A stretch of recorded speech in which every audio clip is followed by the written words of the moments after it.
Hello दोस्तों, स्वागत है आपका अनअकैडमी के let's crack NEET PG platform पे।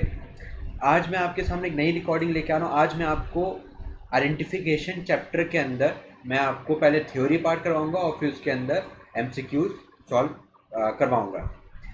तो दोस्तों, रिकॉर्डिंग स्टार्ट करने से पहले थोड़ा अपने बारे में, थोड़ा अनअकैडमी के बारे में बता देता हूँ। मेरा नाम है डॉक्टर अंबुज मित्तल और मैं West Bengal University of Health Science का अलमैर रह चुका हूँ। और दोस्तों, अपने पास आउट होने के बाद से मैं टीचिंग लाइन से जुड़ गया था और मैंने बहुत सारे स्टूडेंट्स को उनकी मंजिल तक पहुँचाया है। तो दोस्तों, जैसे मैंने आपको बताया कि मैं आइडेंटिफिकेशन चैप्टर में आप करवाऊंगा। इसके अंदर पहले मैं आपको थ्योरी पार्ट करवाऊंगा, फिर इसके अंदर मैं कुछ एमसीक्यूज में करवाऊंगा। तो दोस्तों, थोड़ा सा अनअकैडमी के बारे में बता देता हूँ। अनअकैडमी भारत के टॉप एजुकेटर्स यहाँ पे आपको नीट पीजी के लिए आपको गाइडेंस देते हैं, मेंटर करते हैं। यहाँ पे दोस्तों अलग अलग सब्जेक्ट्स के लिए अलग अलग एजुकेटर्स यहाँ पे अवेलेबल हैं और ये एजुकेटर्स अपनी फील्ड में एकदम टॉप है। दोस्तों, यहाँ पे स्पेशल क्लासेस भी होती हैं। इन स्पेशल क्लासेस का बेनिफिट ये होता है कि पूरी लाइव होती हैं। इसका मतलब ये है दोस्तों कि यहाँ पे आप जो है घर बैठे बैठे लाइव क्लासेस का बेनिफिट उठाते हैं। यहाँ पे दोस्तों आपको कंप्लीट कवरेज मिलता है सिलेबस का, कंप्लीट कवरेज मिलता है दोस्तों सिलेबस का। दोस्तों, यहाँ पे आपको प्रिपरेशन के लिए मॉक टेस्ट की सुविधा भी मिलती है। मॉक टेस्ट के थ्रू आप अपनी प्रिपरेशन का इवैल्यूएशन भी कर सकते हैं। दोस्तों, यहाँ पे आपको फ्लेक्सिबल शेड्यूल्स मिलते हैं। एग्जाम्पल के तौर पे अगर मैं इंटर्न्स की बात करूँ तो इंटर्न्स का डेली अलग अलग ड्यूटी आर रहता है। तो दोस्तों, ऐसे में वो अपना एक शेड्यूल मेंटेन नहीं रख पाते। तो दोस्तों, ऐसे में यहाँ पे खुद का टाइम टेबल बना के आप अपनी लर्निंग कर सकते हैं। इसका मतलब ये हुआ दोस्तों, सुबह दोपहर शाम रात जब चाहे तब यहाँ पे आके आप अपनी लर्निंग कर सकते हैं। लैंग्वेज के लिए दोस्तों यहाँ पे आपको प्रेफरेंस मिलती है, जैसे इंग्लिश है, हिंदी है, मलयालम है, तमिल और बहुत सारे लैंग्वेजेस में यहाँ पे आप अपनी प्रिपरेशन कर सकते हैं। यहाँ पे दोस्तों प्रैक्टिस के लिए क्विजेस की सुविधा भी दी गई है। इन क्विजेस के थ्रू आप अपनी नॉलेज को भी टेस्ट कर सकते हैं। यहाँ पे दोस्तों आप जो है वीडियो को डाउनलोड करके भी रख सकते हैं ताकि आप उनको ऑफलाइन देख सकें और उनको आप दोस्तों मल्टीपल टाइम्स भी आप देख सकते हैं। दोस्तों, जैसे मैंने आपको बताया था कि स्पेशल क्लासेस लाइव होती हैं, तो यहाँ पे आप एजुकेटर के साथ चैट कर सकते हैं, वन टू वन इंटरेक्शन कर सकते हैं, डिस्कस कर सकते हैं चीज़ों के ऊपर, क्वेश्चन पूछ सकते हैं, उनके आंसर आपको तुरंत मिल जाएंगे। दोस्तों, यहाँ पे आपको इंटरेक्टिव पोल की सुविधा मिलती है। फॉर एग्जांपल, मैंने आपसे कोई क्वेश्चन पूछा जिसके 4 ऑप्शन हैं, वो चारों ऑप्शन आपकी स्क्रीन के ऊपर डिस्प्ले हो जाएंगे। आपको सिंपली जो करेक्ट आंसर होगा उसको क्लिक करना रहेगा। तो जैसे आप क्लिक करेंगे दोस्तों, तुरंत रिजल्ट आपके स्क्रीन के ऊपर डिस्प्ले हो जाएगा। तो दोस्तों, बहुत ही अच्छी सुविधा ये कि आप घर बैठे लाइव क्लासेस का बेनिफिट उठा ही रहे हैं, साथ के साथ आप जो है एमसीक्यूज की प्रैक्टिस भी कर रहे हैं एजुकेटर के सामने। दोस्तों, अगर आप बहुत ज़्यादा रिमोट एरिया में रहते हैं तो भी आपको घबराने की बात नहीं है। आपको बस इंटरनेट कनेक्शन चाहिए और आप हमसे जुड़ जाएंगे। इसमें ये हुआ लर्न एनी टाइम एनीवेयर। दोस्तों, आपको करना बस इतना है कि आपको अपने स्मार्टफोन में अनअकैडमी लर्निंग ऐप को इंस्टॉल करना है। इंस्टॉल करने के बाद दोस्तों आपको सब्सक्रिप्शन लेना है। सब्सक्रिप्शन के लिए दोस्तों आपके पास डिफरेंट ऑप्शन अवेलेबल हैं, जैसे 1 month, 3 month, 6 month, 12 month, 24 month. दोस्तों, अगर सब्सक्रिप्शन के टाइम पे आप मेरा रेफरल कोड यूज़ करेंगे LIVEDRAM, तो आपका एडिशनल 10% का डिस्काउंट आपको मिल जाएगा। इसका मतलब ये है दोस्तों कि अगर आप 1 मंथ का सब्सक्रिप्शन लेते हैं तो मैं रेफरल कोड यूज़ करके आपको पड़ेगा 4500 का। 3 मंथ्स का लेते हैं तो दोस्तों मैं रेफरल कोड यूज़ करके ये आपको पड़ेगा 11250 का। 6 मंथ्स का लेते हैं तो दोस्तों मैं रेफरल कोड यूज़ करके आपको पड़ेगा 18000 का। 12 मंथ्स का लेते हैं तो दोस्तों मैं रेफरल कोड यूज़ करके आपको पड़ेगा 22500 का। ऐसे दोस्तों अगर आप 24 मंथ्स का लेते हैं तो मेरा रेफरल कोड LIVEDRAM, मेरा रेफरल कोड लगाने से आपको 10% का डिस्काउंट मिल जाएगा और ये आपको पड़ेगा 27,000 रुपीज़ का। तो दोस्तों जनरली तो इसके चार्जेस होते हैं 30,000 रुपीज़, लेकिन अगर दोस्तों आप मेरा कोड यूज़ करेंगे LIVEDRAM तो ये आपको 30,000 नहीं देना, ये आपको पड़ेगा 27,000 रुपीज़ का। तो दोस्तों ऐसे अगर 12 मंथ के चार्जेस में अगर मैं 1 मंथ के चार्जेस और इसमें ऐड कर दूँ तो ये भी होता है 27,000 रुपीज़। तो दोस्तों आपने देखा कि सिर्फ 1 मंथ का एक्स्ट्रा पे कर देने से आपको पूरे 2 साल का बेनिफिट आपको मिलता है। यानी कि आपको पे करना है 13 मंथ्स के लिए, लेकिन जो बेनिफिट्स मिलेंगे पूरे 24 मंथ के लिए आपको मिलते हैं। तो दोस्तों ये चीज़ हम इसलिए कह रहे हैं कि जनरली अब से जो है 7 महीने बाद एग्ज़ाम है, एग्ज़ाम के बाद दोस्तों रिजल्ट आता है, रिजल्ट के बाद दोस्तों काउंसलिंग होती है। तो दोस्तों ऐसे में बहुत बारी ये भी हो सकता है कि दोस्तों आप अपनी पढ़ाई की तरफ से हट जाओ या फिर आप जो है काफ़ी सारी चीज़ें स्किप करने लग जाओ। लेकिन दोस्तों अगर आपके पास सब्सक्रिप्शन होगा तो दोस्तों आप जो है पढ़ाई के टच में भी रह सकते हैं, प्लस आपका जो ड्रीम ब्रांच है या ड्रीम सब्जेक्ट है दोस्तों, आप उसके अंदर भी महारत हासिल कर सकते हैं, आप उसके अंदर भी दोस्तों अप टू डेट रह सकते हैं। या दोस्तों अगर आपका कोई सब्जेक्ट वीक रह गया है, उसके अंदर आप स्ट्रॉन्ग नहीं बना पाए हैं, तो भी दोस्तों अगर एग्ज़ाम के बाद जो टाइम रहेगा दोस्तों, तो उसके अंदर भी आप जो है अपना वीक सब्जेक्ट को भी स्ट्रॉन्ग बना पाएंगे, क्योंकि एज अ डॉक्टर हमें सारे सब्जेक्ट की जो है नॉलेज अच्छी होनी चाहिए। तो दोस्तों इसलिए क्योंकि आप घर बैठे बैठे लाइव क्लासेस का बेनिफिट भी उठा रहे हैं, एमसीक्यूज की प्रैक्टिस भी कर रहे हैं एजुकेटर के सामने, डाउट क्लियर कर सकते हैं दोस्तों, और भी बहुत सारे बेनिफिट्स हैं दोस्तों यहाँ पे। तो एक बार सब्सक्रिप्शन लेके देखिए, आपको 100% बेनिफिट आपको मिलेगा। तो दोस्तों स्टार्ट करने से पहले अपने अंदर पॉजिटिव एनर्जी लेके आइए कि yes I can crack it, I can crack NEET PG. दोस्तों ये बिलीव रखना अपने अंदर बहुत ज़्यादा ज़रूरी होता है, क्योंकि दोस्तों ये बिलीव आपको अपनी पढ़ाई में बहुत ज़्यादा मदद करता है, मोटिवेशन देता है आपको। तो दोस्तों थ्योरी स्टार्ट करने से पहले मैं आपको बता दूं कि एक रिकॉर्डेड सेशन है दोस्तों ये, तो अगर आपको, मैं कोशिश करूंगा कि मैं आपको इसके अंदर अच्छे से एक्सप्लेन कर सकूं, लेकिन दोस्तों अगर आपको किसी भी चीज़ का डाउट आता है, दिक्कत आती है, तो दोस्तों आप ऐप के अंदर आप मुझे मैसेज कर सकते हैं, आप वहाँ पे मुझसे डिस्कस कर सकते हैं, तो वहाँ पे आपको सारे डाउट क्लियर हो जाएंगे। तो दोस्तों स्टार्ट करते हैं थ्योरी पार्ट। तो आइडेंटिफिकेशन का पहला पार्ट है ये। तो fixing the identity of a person has an immense medico legal importance both in living as well as dead individual. The different identification data which are taken into consideration for exact fixation of an individual are। तो दोस्तों हम identification के लिए क्या क्या हम जो है इसके अंदर फैक्टर ले सकते हैं, वो है age, sex, race, religion, external peculiarities like moles, scars, tattoo marks, wound, occupational marks। तो दोस्तों आप ये सारी चीज़ें भी कर सकते हो आइडेंटिफिकेशन के लिए। General development, complication and stature, यानी कि दोस्तों उसकी बिल्ड कैसी है उसके हिसाब से भी हम आइडेंटिफाई कर सकते हैं। एंथ्रोपोमेट्रिक मेजरमेंट यानी कि बर्टिलियन सिस्टम यानी कि फिंगरप्रिंट। एंथ्रोपोमेट्री यानी कि दोस्तों जो बिल्ड होती है उसके बेस पे। फिंगरप्रिंट यानी कि गाल्टन सिस्टम एंड फुटमार्क यानी कि फोटोग्राम, इससे भी हम आइडेंटिफाई कर सकते हैं। टीथ, इससे भी हम आइडेंटिफाई कर सकते हैं। मैं आपको आगे बताऊंगा कि दोस्तों जो है गुस्टाफ्सन मेथड हो गया, बॉयड्स मेथड हो गया, काफ़ी सारे मेथड हैं दोस्तों जिससे हम पता कर सकते हैं आइडेंटिफिकेशन।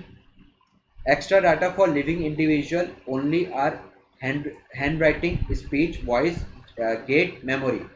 तो दोस्तों इसके अलावा जैसे हैंड राइटिंग है, उसके बोलने का तरीका है, आवाज़ है, तो दोस्तों इन सब से भी हम पता कर सकते हैं। नेक्स्ट दोस्तों बात करते हैं डेक्टाइलोग्राफी की।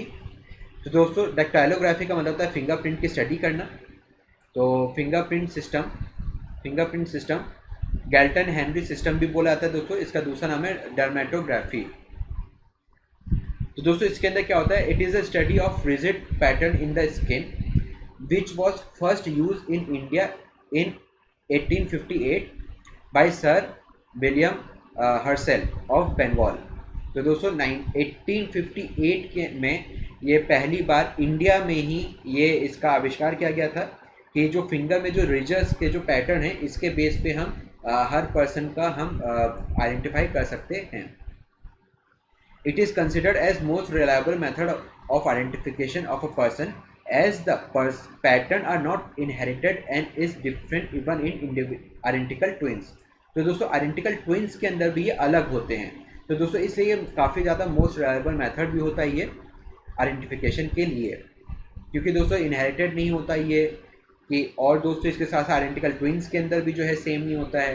तो इसलिए दोस्तों काफ़ी सारी सिमिलैरिटीज, काफ़ी सारे पॉइंट्स की वजह से ये मोस्ट रिलायबल मेथड हो जाता है। The rigid pattern of fingers appears between 12 to 16 week of intrauterine life and the formation is completed by 24 weeks। तो दोस्तों जो फिंगरप्रिंट है वो इंट्रायूट्राइन लाइफ में 12 से 16 वीक्स में बनना स्टार्ट होते हैं और ये जो है कंप्लीट हो जाते हैं 24 वीक तक फिंगरप्रिंट फुल्ली डेवलप हो जाते हैं।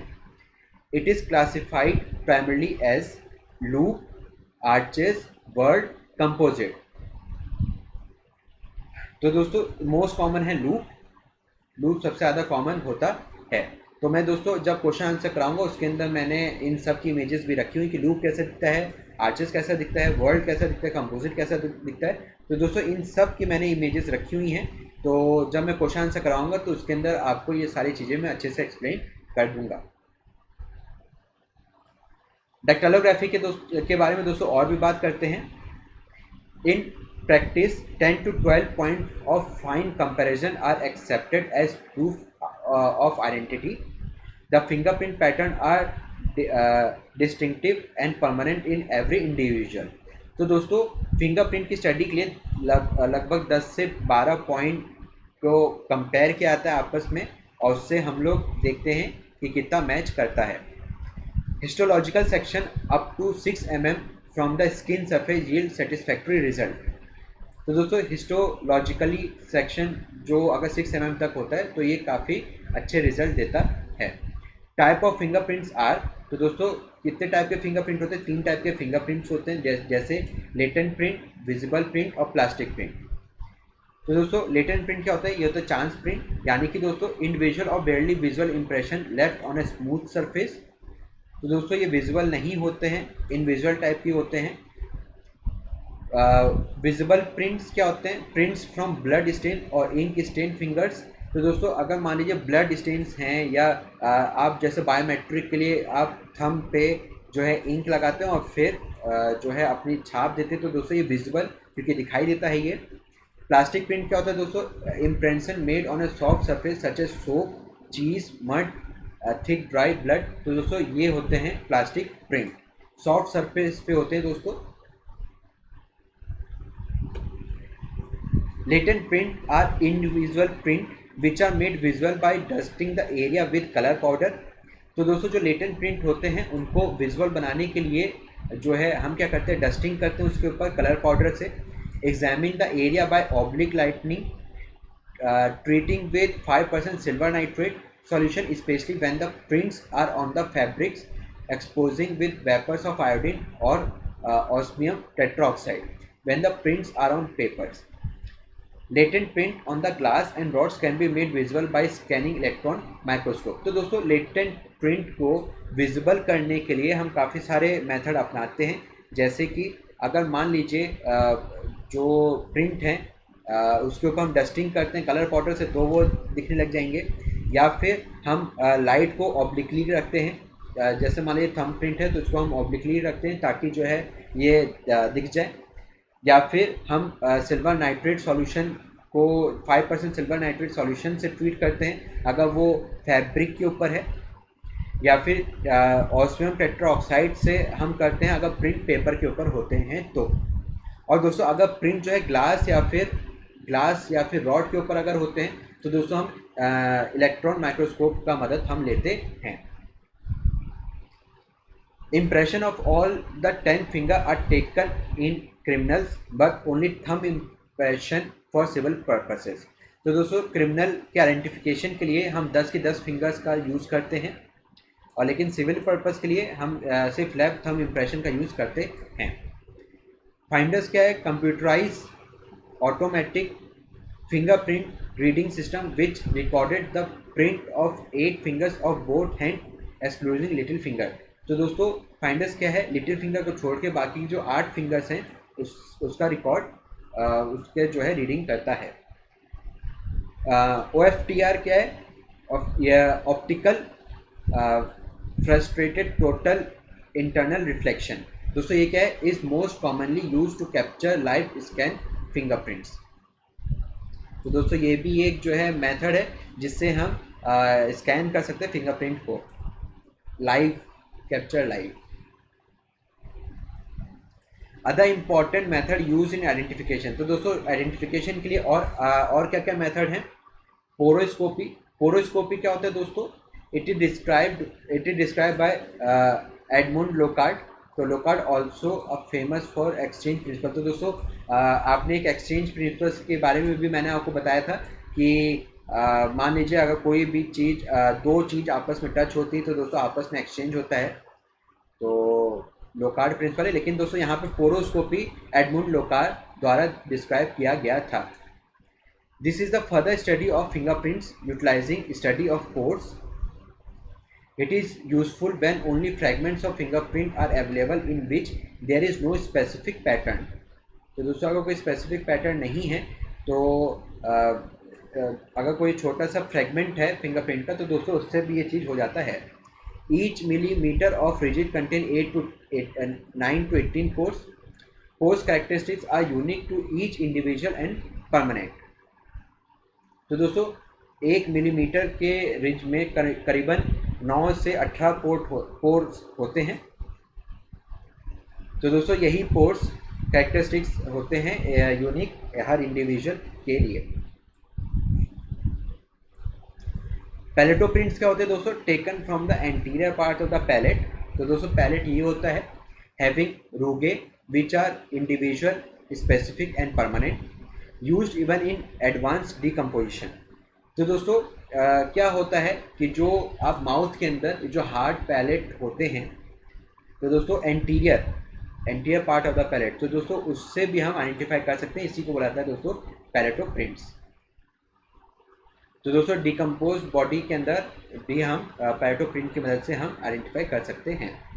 चीलोस्कोपी क्या होता है दोस्तों? ये लिप प्रिंट की स्टडी होती है. तो study of fissure and groove on the lips which are individual specific.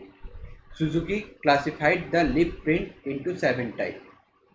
तो दोस्तों जो लिप्स से हम जब लिप्स पे जो फिशर्स एंड ग्रूव्स होते हैं उसकी स्टडी से भी हम पर्सन को आइडेंटिफाई कर सकते हैं. दोस्तों सुजुकी नाम के एक पर्सन थे, उन्होंने इसके अंदर 7 टाइप के क्लासिफिकेशन किए थे. Aqua print and cyanoacrylate may be used for developing the print. तो दोस्तों प्रिंट को डेवलप करने के लिए हम साइनो एक्रेलेट का भी यूज़ कर सकते हैं या फिर एक्वा प्रिंट का भी यूज़ कर सकते हैं. Retina scan in identification. तो दोस्तों रेटिना के स्कैन से भी हम पर्सन को आइडेंटिफाई कर सकते हैं. आपने टिपिकल जेम्स बॉन्ड की मूवीज़ वगैरह में देखा होगा कि रेटिना को स्कैन करता है और उससे जो है उनके एनवेलप खुल जाते हैं. तो रेटिना के स्कैन से भी हम आइडेंटिफाई कर सकते हैं. It appears to be the most precise and reliable biometric for identification of an individual. It is unique, permanent and different even in identical twins. तो दोस्तों ये भी जो है आइडेंटिकल ट्विंस में अलग होते हैं, यूनिक होते हैं, पर्सन टू पर्सन अलग होते हैं, परमानेंट होते हैं और दोस्तों ये काफ़ी प्रिसाइज एंड रिलायबल बायोमेट्रिक होता है. तो इससे दोस्तों आपने देखा होगा टिपिकल जेम्स बॉन्ड टाइप की जो मूवीज़ होती हैं तो उसके अंदर आपने ये सारी चीज़ें देखी होंगी. नेक्स्ट देखते हैं दोस्तों स्कल फोटो सुपर इम्पोजिशन. तो दोस्तों इसकी भी मैंने इमेजेस रखी हुई हैं मैंने, तो इसको मैं जब क्वेश्चन आंसर जब मैं कराऊंगा तो उसके अंदर मैं आपको ये समझा दूंगा. A method of identification in which photograph of skull found after death is super impose on photo of his face of the person. तो दोस्तों मान लीजिए कोई स्कल मिला हमें, तो स्कल के ऊपर हम जो फोटो है उसको कंप्यूटराइज सुपर इम्पोज करके देखेंगे कि क्या वो मैच करता है कि नहीं.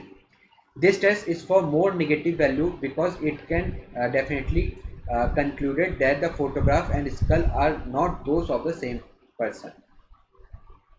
तो दोस्तों काफ़ी नेगेटिव वैल्यू रहती है इसके अंदर.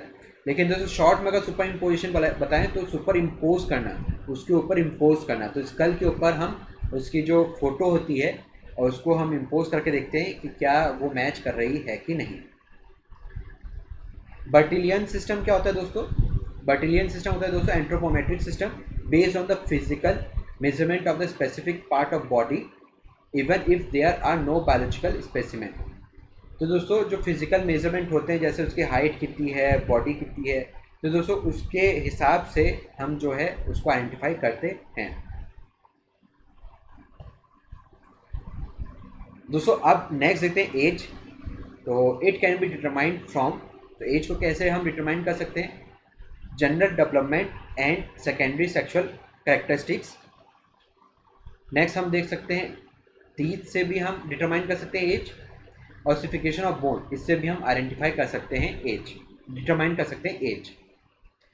Greater importance should be given to ossification of bone following by teeth and then physical finding while calculating the age of a person. तो दोस्तों सबसे ज़्यादा इम्पोर्टेंस हम देते हैं ऑसिफिकेशन ऑफ बोन को. फिर उसके बाद टीथ को हम देते हैं, दांतों को देते हैं। उसके बाद हम फिजिकल फाइंडिंग जो होती हैं हम उससे जो है एज का पता करते हैं। तो दोस्तों एक एक करके देखते हैं। पहला है सेकेंडरी सेक्सुअल कैरेक्टर्स, तो इसको मार्स एंड टैनर क्राइटेरिया के नाम से भी हम जानते हैं, मार्स एंड टैनर्स क्राइटेरिया। तो मेल में क्या होता है, in males the sequence is increase size of testis and penis followed by pubic hair, then growth spot, then moustaches and axillary hairs. तो sequence of development of secondary sexual characters, तो दोस्तों sequence क्या क्या होता है। पहला हम देखते हैं size of testis and penis, appearance of pubic hair, growth spots, moustache and axillary hairs या फिर बियर्ड। तो दोस्तों इसको याद करने के लिए आप ये निमोनिक ले सकते हैं, TPGMA। तो TPGMA ऐसे करके आप ये सीक्वेंस याद कर सकते हैं आप। तो ये होती दोस्तों सीक्वेंस सेकेंडरी सेक्सुअल कैरेक्टरिस्टिक्स की। फीमेल्स के अंदर देखते हैं दोस्तों, इन फीमेल्स तो सबसे पहले देखते हैं थैलार्की यानी कि ब्रेस्ट डेवलपमेंट, फिर देखते हैं दोस्तों प्यूबार्की, ग्रोथ स्पर्ट देखते हैं दोस्तों, फिर इसका मेनार्की, फाइनली एक्सिलरी हेयर्स। तो दोस्तों इस सीक्वेंस में हम फीमेल का जो है सेकेंडरी सेक्सुअल कैरेक्टरिस्टिक्स से हम आइडेंटिफाई करते हैं। तो in females at 13 to 14 years breast begin to develop, hairs on mons when raised. Sequence of development of secondary sexual characteristics in males, तो वो सीक्वेंस क्या है दोस्तों, TPGMA, तो thelarche, pubarche, growth spurts, menarche, axillary hairs. तो TPGMA। तो दोस्तों ये सीक्वेंस सेम है, तो ऐसे करके आप जो है याद कर सकते हैं।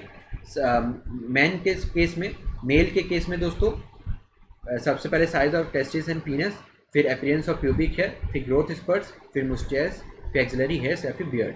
और ऐसे ही दोस्तों फीमेल के केस में दोस्तों थैलार्की, प्यूबार्की, ग्रोथ स्पर्ट्स, मेनार्की, फिर एक्सिलरी हेयर्स।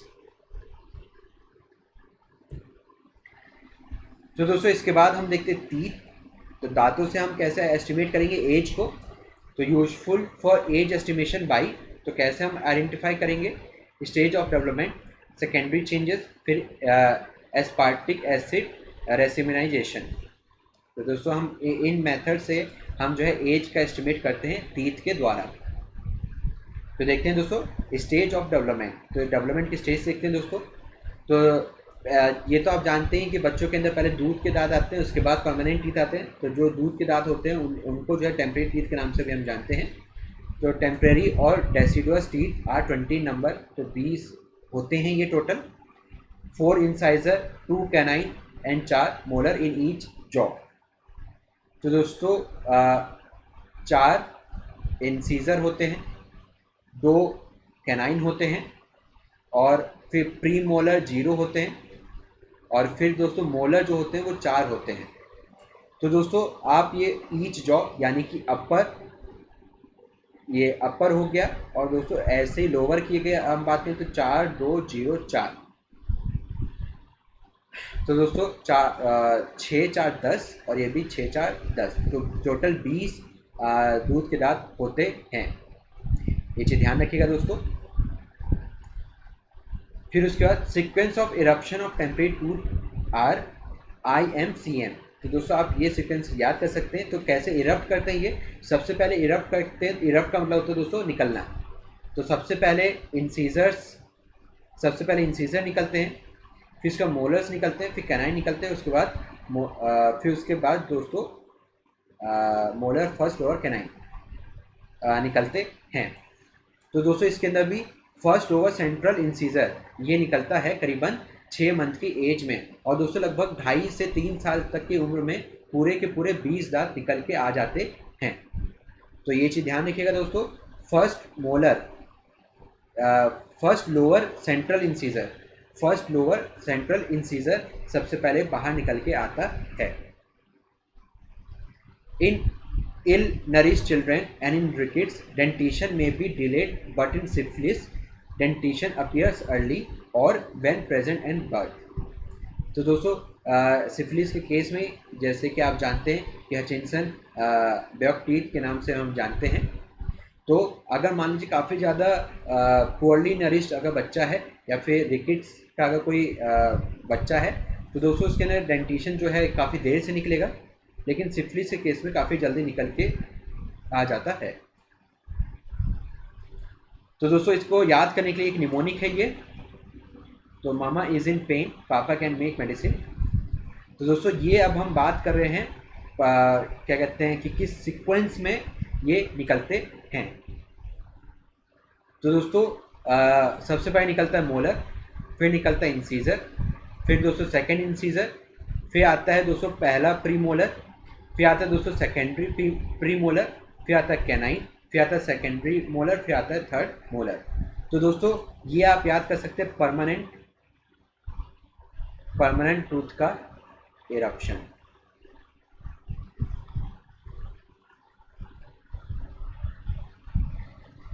तो the first temporary tooth to erupt is, तो दोस्तों सबसे पहले जैसे मैंने आपको बताया था लोअर सेंट्रल इंसीजर निकल के आता है टेम्परेरी टूथ में। All teeth erupt first in the lower jaws except lateral incisor which erupt first in upper jaw. The eruption of temporary teeth is completed by 2 to 2.5 years, and temporary teeth begin to be replaced by permanent teeth at about 6 to 7 years after eruption of first permanent molar। तो दोस्तों ये सारी चीज़ें मैं जब MCQs आपको कराऊंगा तो उसके अंदर और ज़्यादा डिटेल में समझा दूंगा। अभी last temporary tooth to fall is canine. तो दोस्तों सबसे आखिरी में कैनाइन फॉल करता है। तो दोस्तों एक बार देख लेते हैं कि किस एज में कितने नंबर ऑफ टीथ होते हैं जॉ के अंदर। तो लगभग 2.5 से 5 साल की उम्र तक लगभग 20 होते हैं, 6 से 11 साल की उम्र में 24 होते हैं additional of first molar in each quadrant. 12 से 17 साल के बीच में लगभग 28 होते हैं, और फिर 18 साल के अबव 32 हो चुके होते हैं। तो 32 कब होते हैं? जब दाढ़ निकल के आती है, जिसको दाढ़ बोलते हैं। Addition of third molar in each quadrant. तो दोस्तों टेम्परेरी डेंटिशन देखते हैं। Average age of eruption. तो दोस्तों एवरेज एज इरप्शन का क्या होता है? 6 मंथ।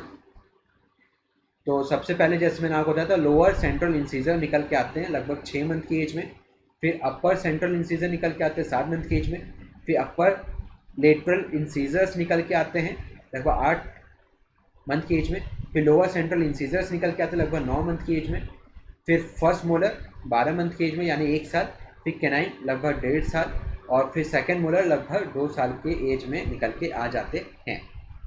और दोस्तों एजेस इन रेंज।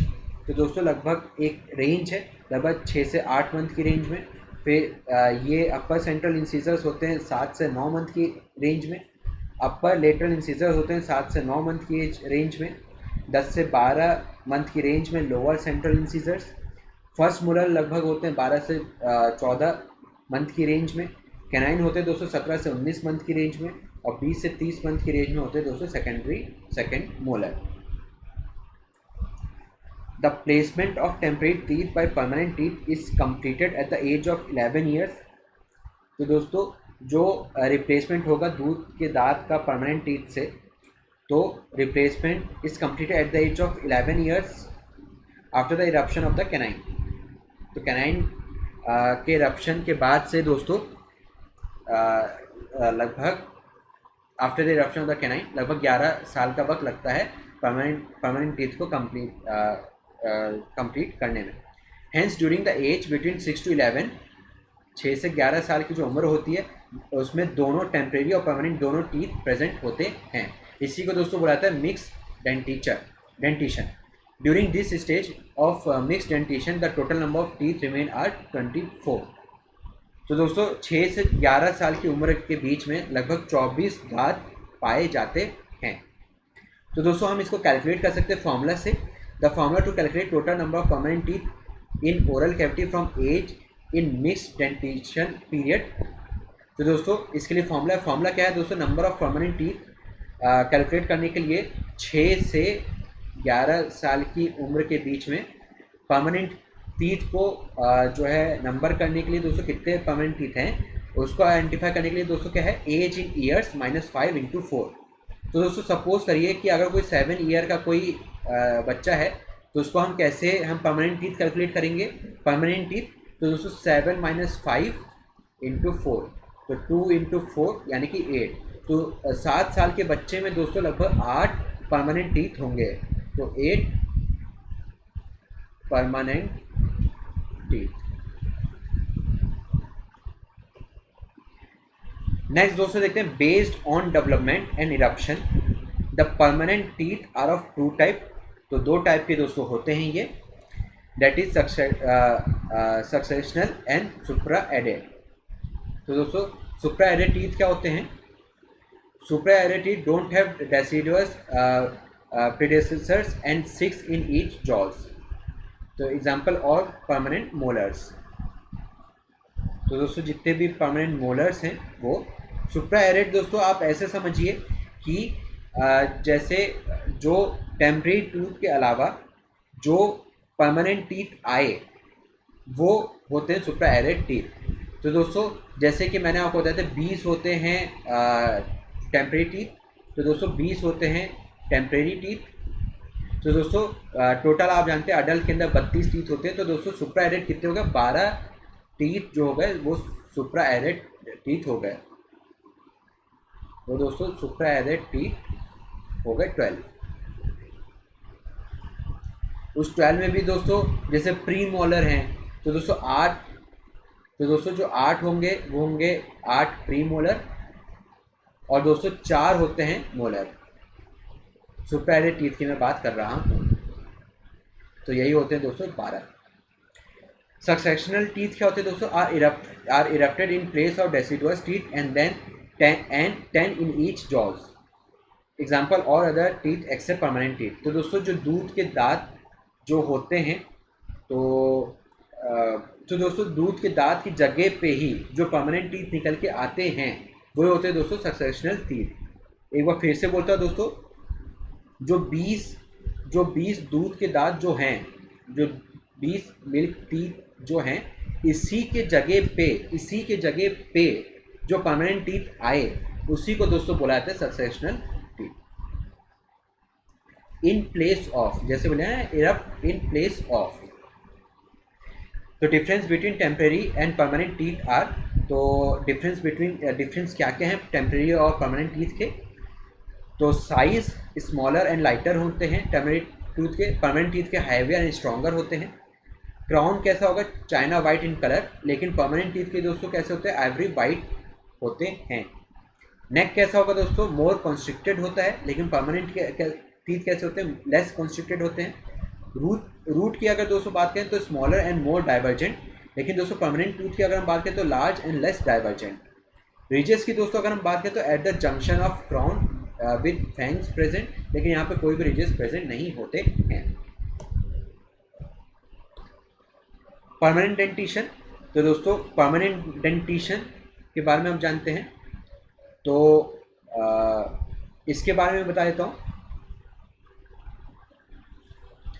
तो सबसे पहले निकल के आता था फर्स्ट मोलर लगभग 6 साल की उम्र में। फिर आता है दोस्तों लोअर सेंट्रल इंसिजर्स लगभग 7 ईयर्स की उम्र में। फिर आता है दोस्तों अपर सेंट्रल इंसिजर लगभग 8 साल की उम्र में। फिर आता है दोस्तों अपर लेटरल इंसिजर्स लगभग 9 साल की उम्र में। फिर आता है दोस्तों लोअर लेटरल इंसिजर लगभग 10 साल की उम्र में। फिर आता है दोस्तों फर्स्ट मोलर लगभग 11 साल की उम्र में। फिर आता है दोस्तों कैनाइन। फिर आता है दोस्तों सेकेंड मोलर।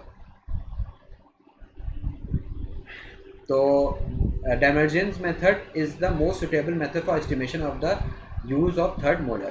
तो दोस्तों एक मेथड याद रखिएगा आप। नेक्स्ट दोस्तों बात करते हैं सेकेंडरी चेंजेस इन टीथ की। तो दोस्तों सेकेंडरी चेंजेस क्या क्या आते हैं based on the physical changes in the dental tissue. तो based on the physiological changes in the dental tissues age of a person can be determined.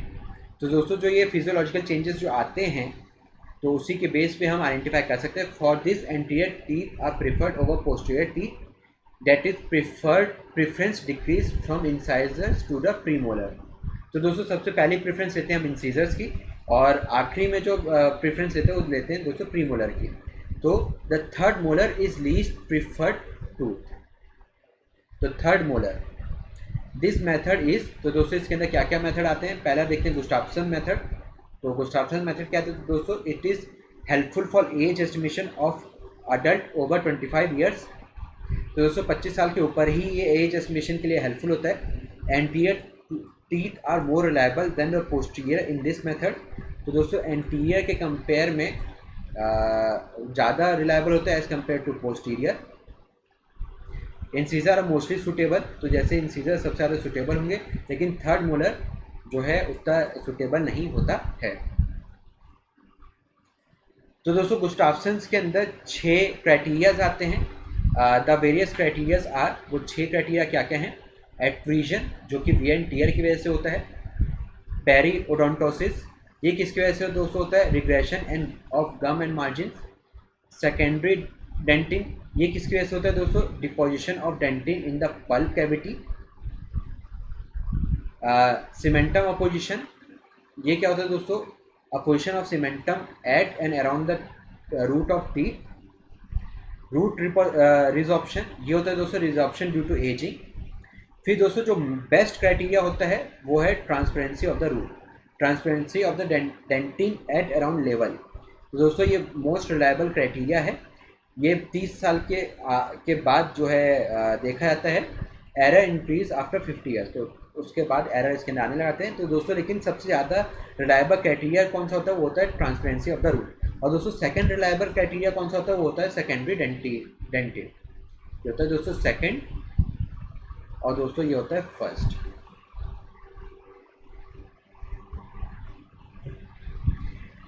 Next दोस्तों देखते हैं बॉयडीज मेथड।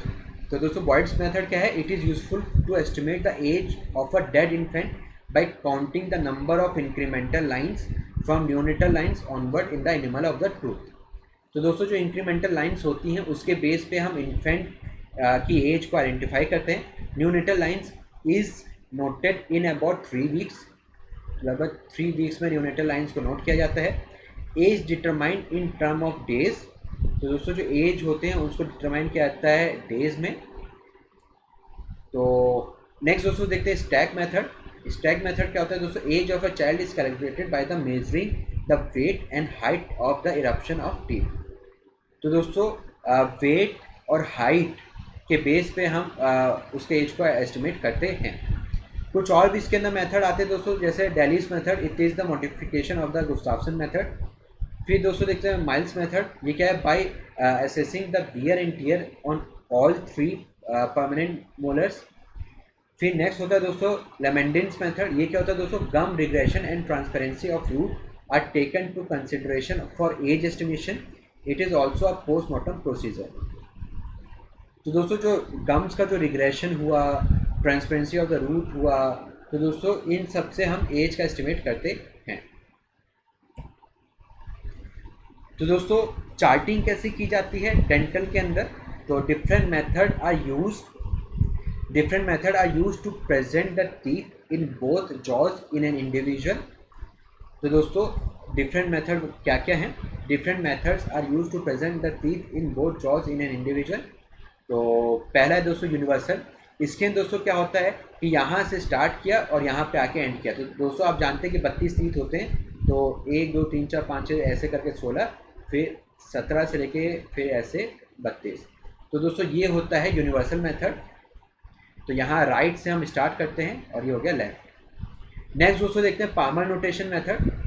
तो दोस्तों जो पामर नोटेशन मेथड जो होता है, तो ईच क्वाड्रेंट में 8 जो है टीथ होते हैं।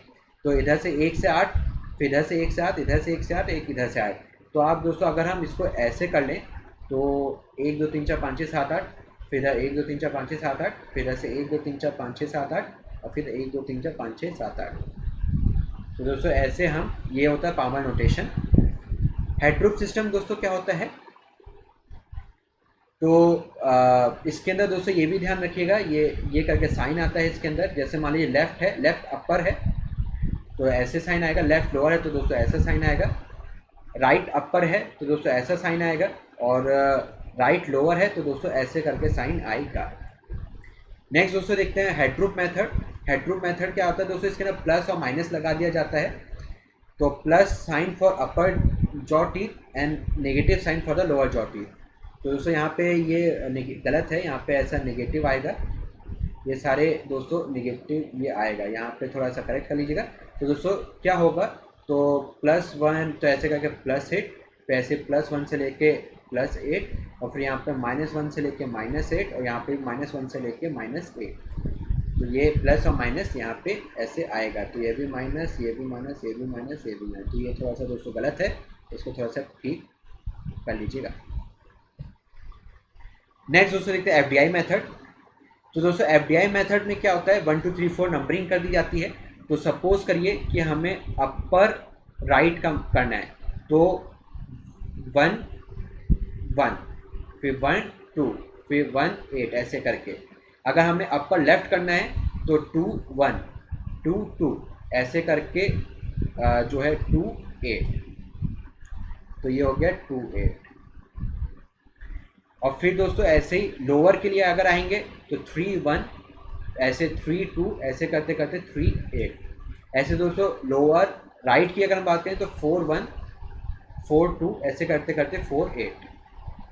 मॉडिफाइड के अंदर दोस्तों क्या है, सब चीज़ सेम है, बस यहाँ पे 1 2 3 4 था, लेकिन यहाँ पे 1 2 3 4, ये चीज़ इधर आ गया 1 2 3 4। तो 1 2 3 4, बाकी हर चीज़ सेम है। फिर दोस्तों नेक्स्ट आता है ड्रामेटिकल और एनाटॉमिकल चार्टिंग, इसके बेस पे भी हम करते हैं। नेक्स्ट दोस्तों देखते हैं ऑसिफिकेशन ऑफ द बोन्स। तो ऑसिफिकेशन ऑफ द बोन्स देखते हैं दोस्तों। तो age estimation from bones can be possible by studying the appearance of the centre of the ossification as well as their fusion. The number of ossification centre present with respect to age are. तो दोस्तों ossification centre के respect में age को कैसे करेंगे, तो 11 अगर 11th week अगर इंटर यूट्राइन लाइफ है तो दोस्तों उसके अंदर 806 ऑसिफिकेशन सेंटर्स होते हैं। बर्थ के टाइम पे दोस्तों लगभग 450 ऑसिफिकेशन सेंटर्स होते हैं, और दोस्तों अडल्ट के अंदर 206 ऑसिफिकेशन सेंटर होते हैं। The earliest center of ossification appears at the end of second month of the pregnancy for clavicle and mandible। तो दोस्तों सबसे पहले clavicle और mandible में आता है। The earliest center of ossification appear at the end of the second month of the pregnancy। Mnemonic for ossification centers ये है दोस्तों cast, take, save, cushion। तो दोस्तों clavicle 5 से 6 वीक में, फिर calcaneum 5th मंथ में, sternum 2nd to 3rd piece of body लगभग 7 मंथ में, फिर टैलेस लगभग 7 मंथ में, फिर सैक्रम लगभग 8 मंथ में, lower end of the femur लगभग 9 मंथ में, और फिर क्यूबॉइड लगभग 10 मंथ में। बिटवीन 2 to 6 ईयर्स इसमें क्या देखेंगे दोस्तों, the number of carpal bone present on x-rays indicates the approximate age in years. The earliest carpal bone to ossify is capitate लगभग 2 मंथ में, लेकिन लास्ट कौन सी होती है दोस्तों, 9 से 12 साल लग जाते हैं पीसी फॉर्म को। तो दोस्तों कार्पल बोन्स जो है इससे हम पता कर सकते हैं। तो कैपिटेट का सबसे पहले आता है 2 मंथ्स में, और पीसी फॉर्म का आता है दोस्तों सबसे आखिर में 9 to 12 ईयर्स में। एपिफाइजल effusion in cartilaginous bone occurs by about 1 year earlier in female than male, except sutures closure of the skull bone which is earlier in male। Pubis symphysis दोस्तों क्या होगा, is the single best criteria for determining age from 3rd to 5th decade of life। All sacral vertebrae fuse and the sacrum become a single bone between 21 से 25 years। Different method for age estimation of bone age, different method for determination of bone age वो क्या है दोस्तों, quantitative method are very penetrating so not often used। qualitative method इसके अंदर दोस्तों Rulenge and Piles Atlas most commonly used and Tanner Whitehouse जो कि most accurate होता है। फिर दोस्तों आता है index method, numerical scoring is given for each step of the ossification।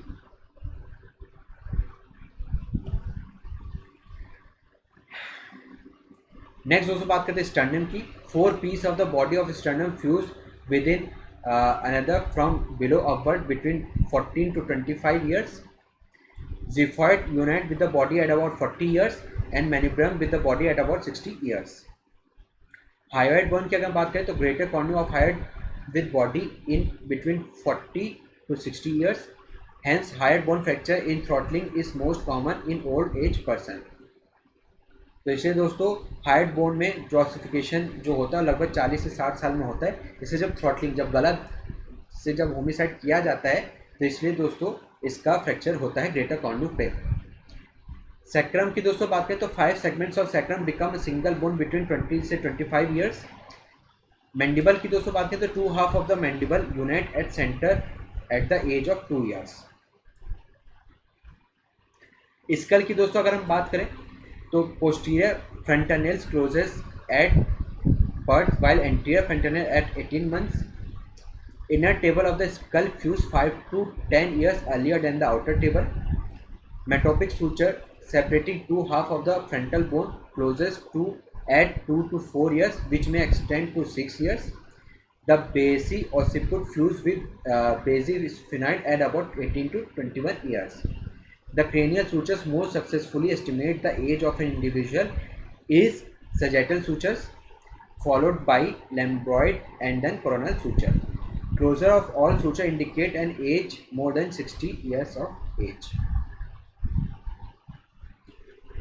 Masto-occipital suture is the last to close. सबसे आखिरी में ये होता है. फिर lateral head skygram is used to observe skull suture. तो दोस्तों हम कैसे करेंगे स्काईग्राम की मदद से, लेटरल हेड स्काईग्राम की मदद से. Age of closure of various suture. तो दोस्तों age of closure of various suture क्या क्या है. तो सूचर स्फीनो ऑसिपिटल लगभग 20 साल में होता है, स्टार्ट होता है, 40 साल में एकदम आधा हो चुका होता है और 65 ईयर्स लग जाते हैं पूरा इसको ऑसिफाई होने में. कोरोनल की दोस्तों अगर हम बात करें तो 25 साल में कमेंस होता है, 30 साल में हाफ वे होता है, 40 साल में टर्मिनेशन होता है.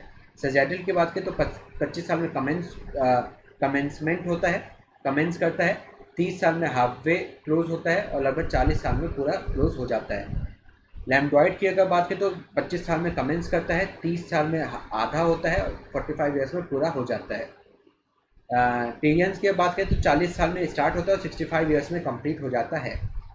तो जैसे मैंने यहाँ पे बताया था दोस्तों मैस्टो ऑसिपिटल सूचर 45 ईयर्स में स्टार्ट होता है तो लगभग 80 साल में लगभग दोस्तों ये जो है पूरा क्लोज होता है.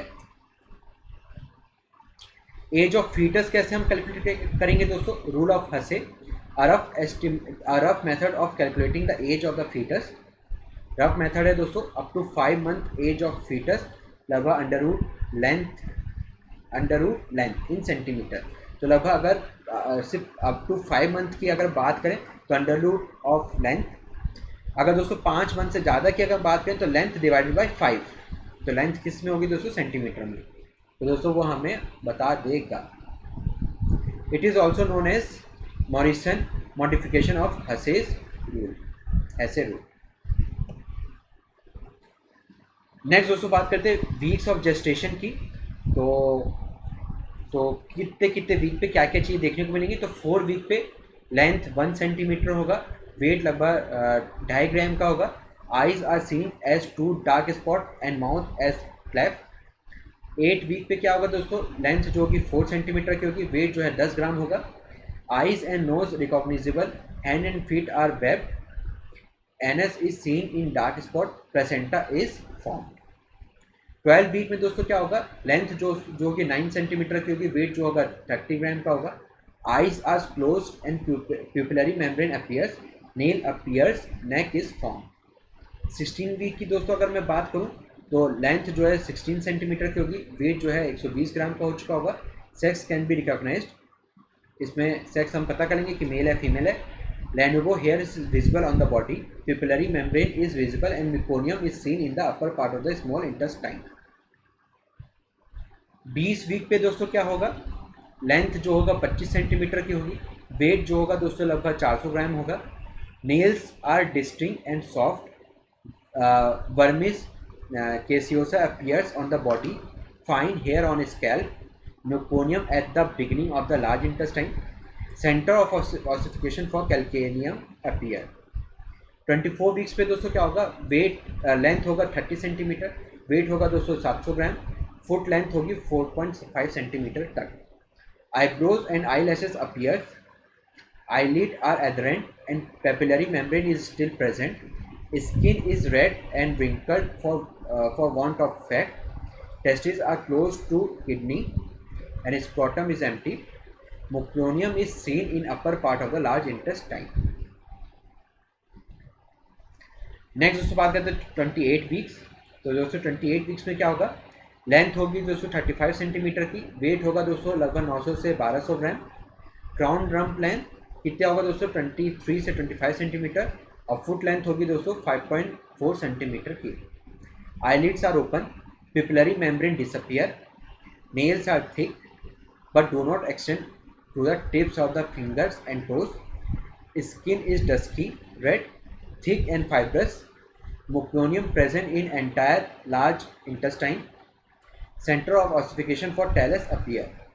32 वीक्स पे दोस्तों क्या होगा, लेंथ होगी 40 सेंटीमीटर की, वेट होगी दोस्तों 1 से 1.5 केजी तक, 1 से 1.5 केजी तक, फुट लेंथ होगी 6.4 सेंटीमीटर तक. Scalp here is thick, nails reach the tip of fingers, skin is not wrinkled, indigo hairs on face, left testis in scrotum, right testis near the external inguinal ring. 36 weeks पे दोस्तों क्या होगा, length होगा 45 centimetre, wait होगा दोस्तों 2.5 से 3 KG तक, length हो जाएगी, फुट लेंथ हो जाएगी दोस्तों 7 centimetre.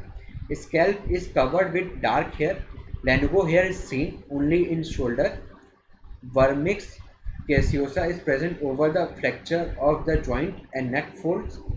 Scrotum is wrinkled and contain both testes.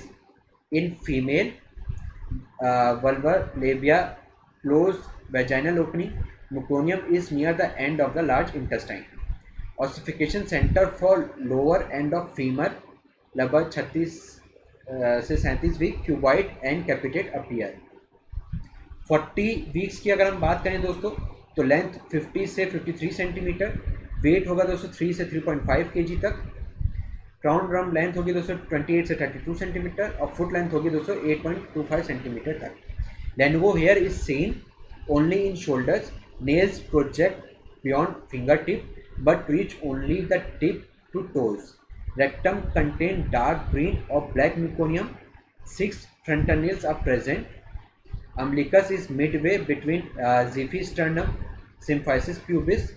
Centre of ossification for upper end of tibia लगभग 38 से 48 वीक्स का होता है. तो दोस्तों इसी के साथ हमने थ्योरी पार्ट, पहला आइडेंटिफिकेशन का पार्ट 1 का थ्योरी पार्ट हमने कवर किया.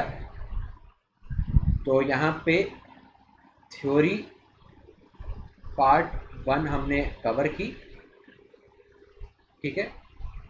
अब नेक्स्ट दोस्तों देखते हैं एमसीक्यूज पार्ट. तो दोस्तों पहला क्वेश्चन लेने से पहले मैं आपको बता दूं कि ये एक रिकॉर्डेड सेशन है दोस्तों. तो अगर आपको किसी भी चीज़ की दिक्कत आएगी तो आप ऐप के अंदर मेरे से आप पूछ सकते हैं. तो दोस्तों पहला क्वेश्चन लेते हैं, super imposition technique is used in. तो दोस्तों सुपर इम्पोजिशन टेक्निक किसके अंदर यूज़ की जाती है, स्कल, पेल्विस, फीमर या फिर रिब्स.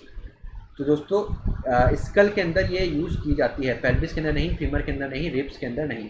तो ये हो गया दोस्तों करेक्ट आंसर. तो दोस्तों जैसे मैंने आपको सुपर इम्पोजिशन टेक्निक मैंने आपको बताई थी कि स्कल के ऊपर जो उसकी निगेटिव होती है उसको जो है लगा के देखते हैं. तो आप इमेज के द्वारा आप यहाँ पे समझ सकते हैं. स्कल करेक्ट आंसर है. Superimposition technique determine whether the skull is that of a person in photograph और नॉट.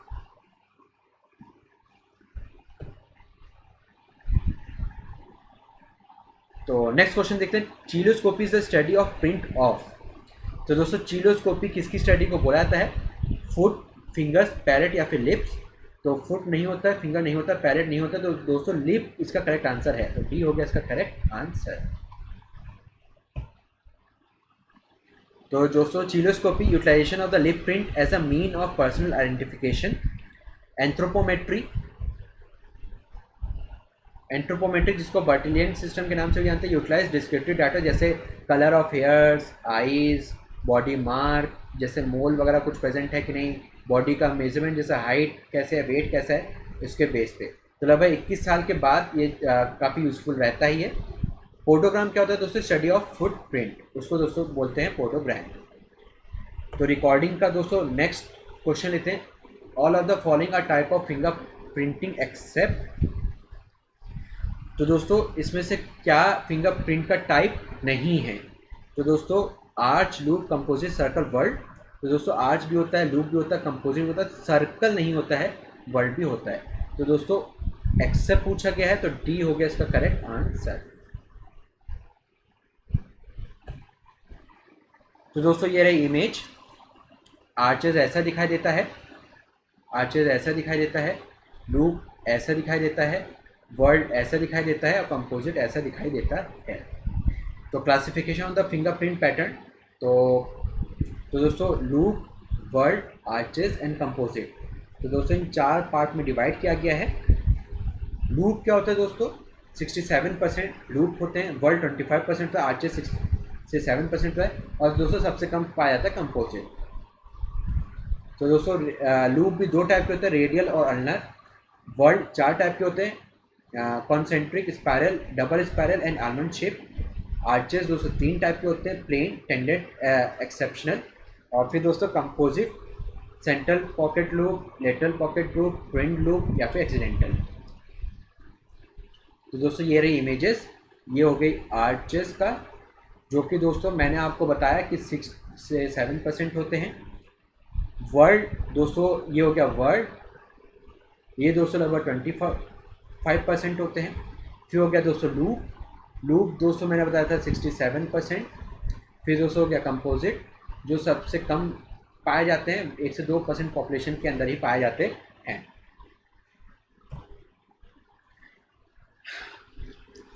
नेक्स्ट दोस्तों बात करते हैं स्टडी ऑफ फिंगरप्रिंट इज। तो दोस्तों स्टडी ऑफ फिंगरप्रिंट को क्या बोला जाता है? डीएनए फिंगरप्रिंटिंग, डेक्टाइलोग्राफी, जीन एनालिसिस, होरोस्कोपी या फिर चिलोस्कोपी।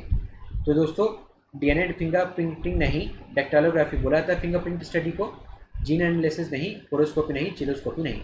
तो दोस्तों बी हो गया इसका correct answer.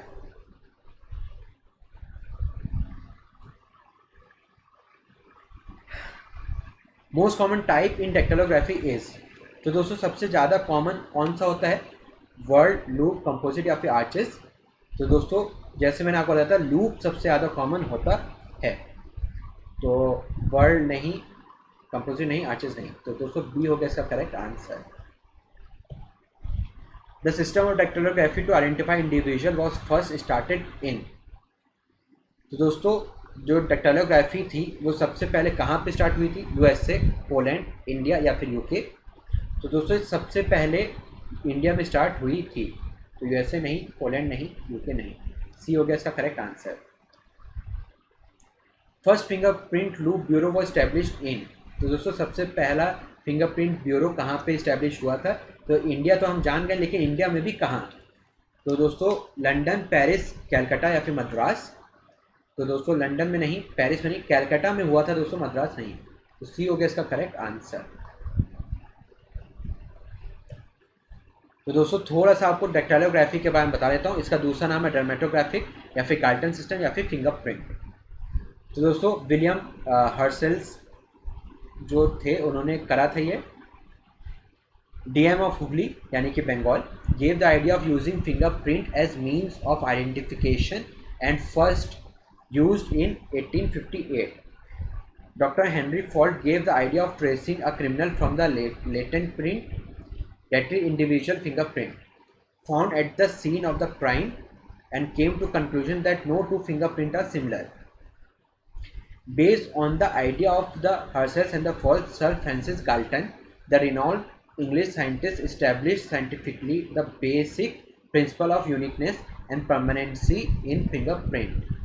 It was then the Sir Edward Richard Henry, the IGP Lower Bengal, with the able assistance of 2 of his Indian officers, Khan Bahadur Azizul Haq and Rai Bahadur Hemchand Bose, developed a system of classification of fingerprint and thereby discarding the anthropometric system of the identification.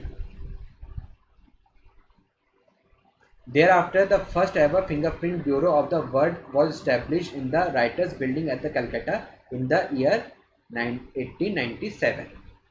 On June 1897, the Council of the Governor General of the India approved a committee report the fingerprint should be used for the classification of the criminal record. Later that year, the Calcutta Anthropometric Bureau became the world's first fingerprint bureau. Aziz Haq and Hemchandra Bose are the two Indian fingerprint experts credited with primary development of the Henry system fingerprint classification. The Henry classification system is still used in the English-speaking countries. Rigid pattern of fingerprint appears 12 to 16 years of the intrauterine life and formation is complete by 24 years. तो दोस्तों 12 से 16 week में start करता है appear करना और 24 week में fully develop हो जाते हैं fingerprint. Fingerprint are present from birth both on epidermis and dermis, remain constant throughout life and can be altered without destroying through skin. Fingerprint pattern is absolutely individual, that is no two hands are entirely alike, not even identical twins. That's why it is best, most sensitive and most specific, most reliable method of identification. तो दोस्तों इसलिए एक rule और आ गया है, वो है collate rule of biological variation. तो दोस्तों आइडेंटिकल ट्विंस के अंदर भी जो है जो फिंगरप्रिंट होंगे वो सेम नहीं होंगे. यही होता है दोस्तों collate rule. Not even identical twins. DNA fingerprinting में भी सीन इन होमोजाइगस ट्विन. तो दोस्तों हमें यहाँ पे कोलेट रूल के बारे में पता चला. एक हमें ये भी पता चला कि दोस्तों 12 से 16 वीक में स्टार्ट करता है अपीयर करना और 24 वीक में कंप्लीटली डेवलप कर जाता है. Disease which permanently alter the fingerprint is. तो दोस्तों वो कौन कौन से डिजीज़ है, वो कौन से डिजीज़ है जिससे फिंगरप्रिंट परमानेंटली ऑल्टर कर जाते हैं. तो लेप्रेसी, ट्यूबरक्लोसिस, डायबिटीज़ या फिर डर्मेटाइटिस. तो दोस्तों लेप्रेसी है इसका करेक्ट आंसर. ट्यूबरक्लोसिस नहीं, डायबिटीज़ नहीं, डर्मेटाइटिस नहीं. तो दोस्तों ये हो गया इसका करेक्ट आंसर. तो परमानेंट इम्पेयरमेंट किस किस वजह से हो सकता है? Leprosy, radiation exposure, electrical injury, complete destruction of the true skin and the skin grafting. तो दोस्तों ये है, इससे यहाँ परमानेंटली इम्पेयरमेंट हो सकता है फिंगरप्रिंट का, फिंगरप्रिंट्स का.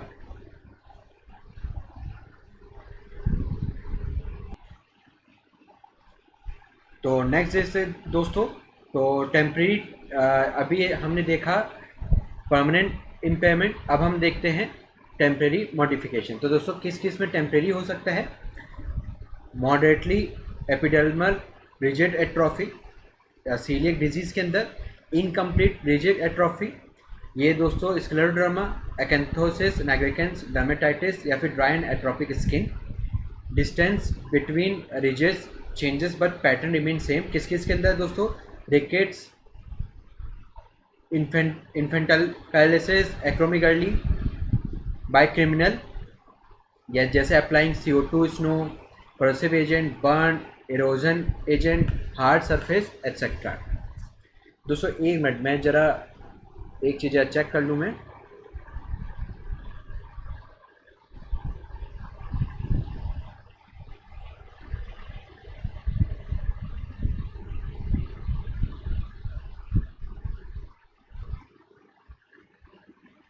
चलो नेक्स्ट क्वेश्चन पे आते हैं दोस्तों. आइडेंटिकल ट्विंस में नॉट हैव.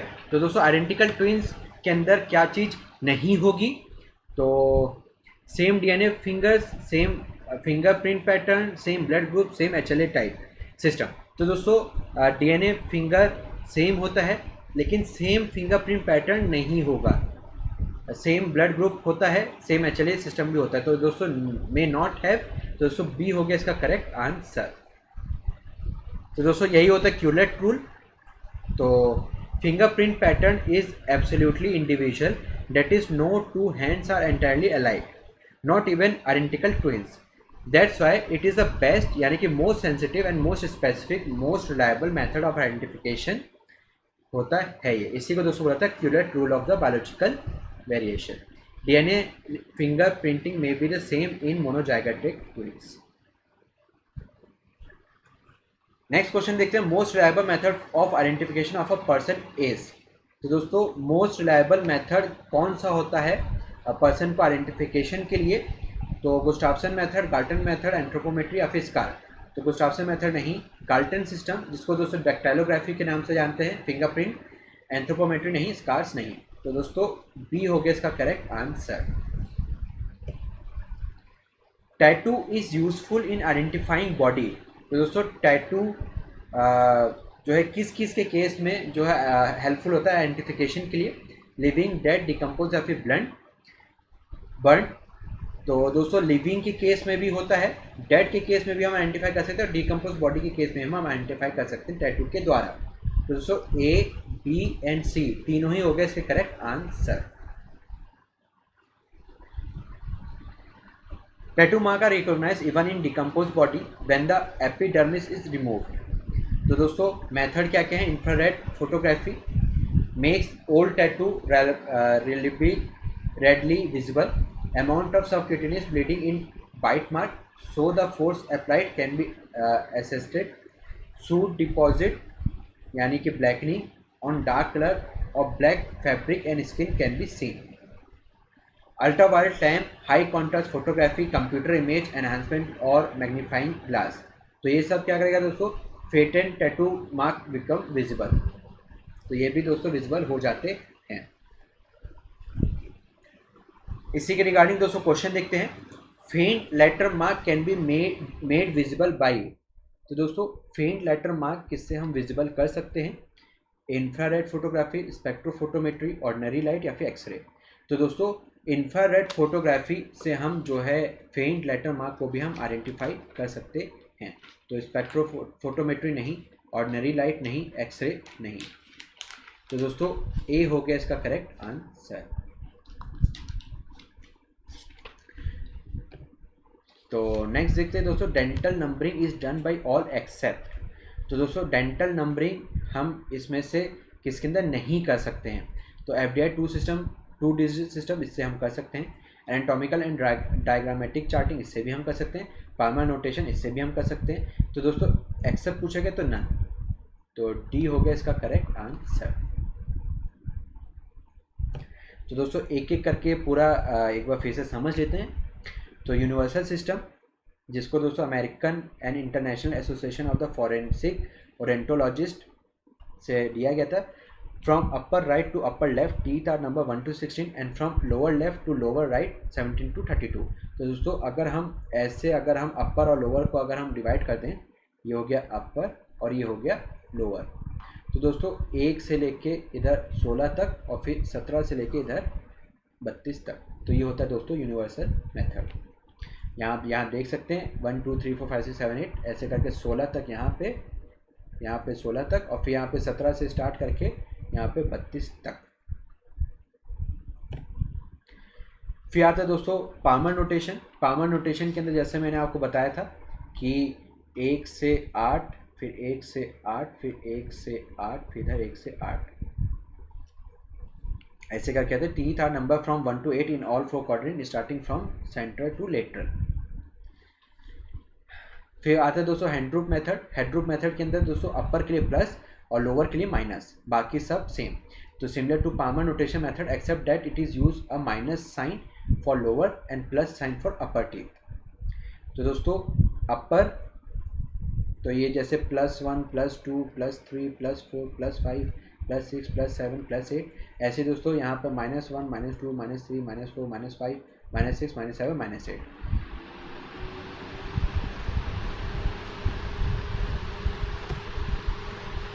नेक्स्ट दोस्तों देखते हैं एफडीआई मेथड। एफडीआई मेथड के अंदर दोस्तों क्या है, it utilizes the same number of Palmer notation for teeth but place another number for denoting quadrant side before the tooth. तो दोस्तों जैसे ये अपर के लिए है the quadrant numbering start from the upper right to the lower and.